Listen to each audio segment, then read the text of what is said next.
Hello everyone, welcome back to our channel Let's Learn from Who. In last video we have started 7th class series, 7th class geography book, chapter number 1 itself is environment. So in last video we have started with question that what is environment. So whatever you have surrounded with, that called it's your environment. Okay, so in last video we have also discussed what are the different components of environment. So in this video we are going to discuss what is natural environment, which is one of the important component of environment. So natural environment include, natural environment में आता है land जिस पे हम लोग रहते हैं, धरती, वाटर पानी जो कि हमारी एक लिविंग बीइंग को रहने के लिए बहुत इम्पॉर्टेंट है, एयर अगेन बहुत ज़्यादा एक इम्पॉर्टेंट कंपोनेंट है, और प्लांट्स और एनिमल्स. प्लांट्स और animals are also living beings जो कि हमें अर्थ पर मिलते हैं. ओके, तो this all comprises are natural environment. Okay, let's move. Okay, in last class, 6th class, you have read about 4 domains: land, water. So land basically is known as lithosphere. Is the solid crust. Earth कितना solid crust है? Hard, सबसे ऊपर वाली layer hard portion है ये अर्थ का, तो इसको हम बोलते हैं लिथोस्फेयर. ये हमने लास्ट वीडियो में भी इसके बारे में बात की थी. अब बात करते हैं वाटर. सो जो पानी वाला जो एरिया है उसको हम बोलते हैं हाइड्रोस्फेयर. जो पतली सी लेयर है हमारे अर्थ के आसपास जहाँ पे डिफरेंट लेयर्स हैं अर्थ की, उसको हम बोलते हैं एटमॉस्फेयर. अब इन तीनों को मिलाकर बनता है बायोस्फेयर, जहाँ पर इन तीनों का सपोर्ट होता है, that is land, water and air, जहाँ एक साथ तीनों इंटरैक्ट करते हैं और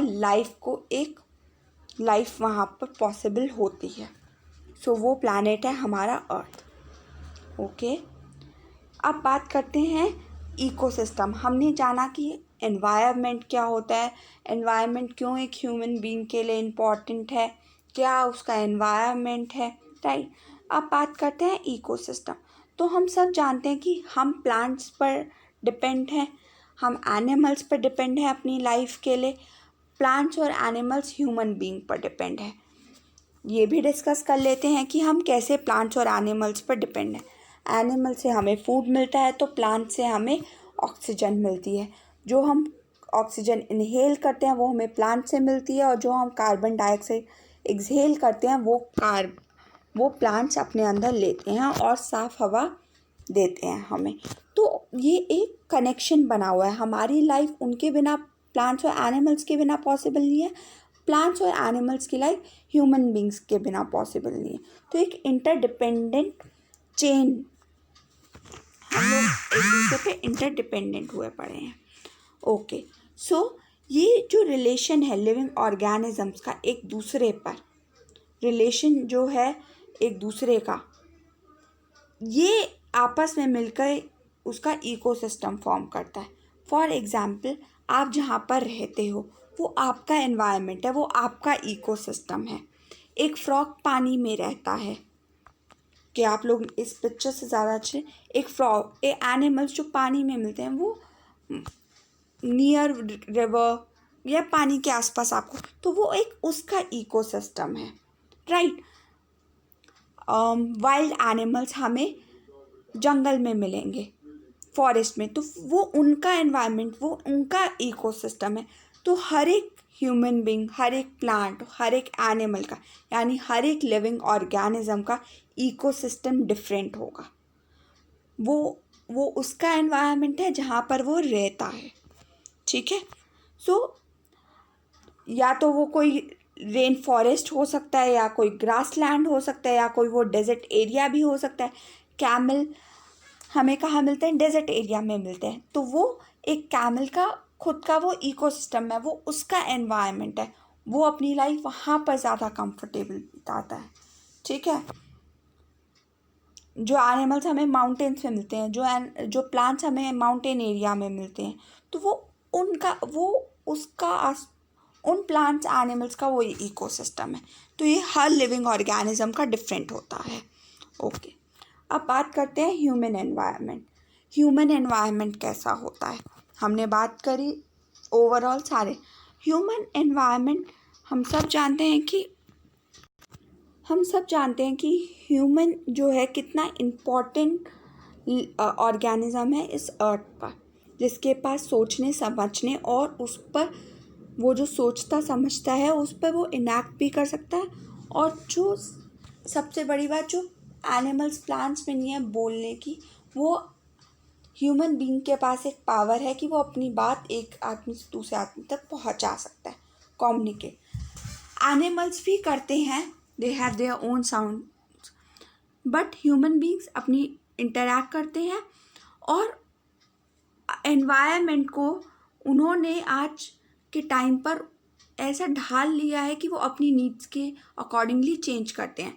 आज हमारी लाइफ इन कंपैरिजन टू अगर हम पहले देखें तो हमारे early human beings, early man के बारे में बात करें तो कैसे रहते थे, दो आग फायर जलाने के लिए वो दो स्टोन्स को आपस में रब करते थे और फायर आपस में जलती थी, फायर क्रिएट होती थी, सॉरी। इसी तरह से हमारी लाइफ कितनी चेंज हुई। आज हमारे पास घर में जस्ट हम एक ऑन करते हैं लाइटर से गैस और आग लग जा, या एक माचिस जलाते हैं फायर क्रिएट हो जाती है। तो हमारी लाइफ कितनी चेंज हो गई है, हमने अपनी लाइफ कितनी कंफर्टेबल बना ली है।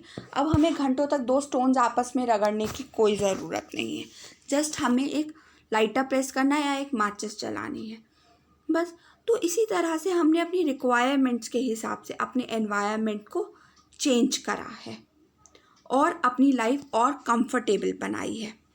और ये सारे चेंजेस किसकी वजह से पॉसिबल हुए हैं? इंडस्ट्रियल रेवोल्यूशन और इंफॉर्मेशन रेवोल्यूशन। इंडस्ट्रियल रेवोल्यूशन आप सबको पता है क्या है, मशीन्स का आना, यूज़ ऑफ मशीनरीज।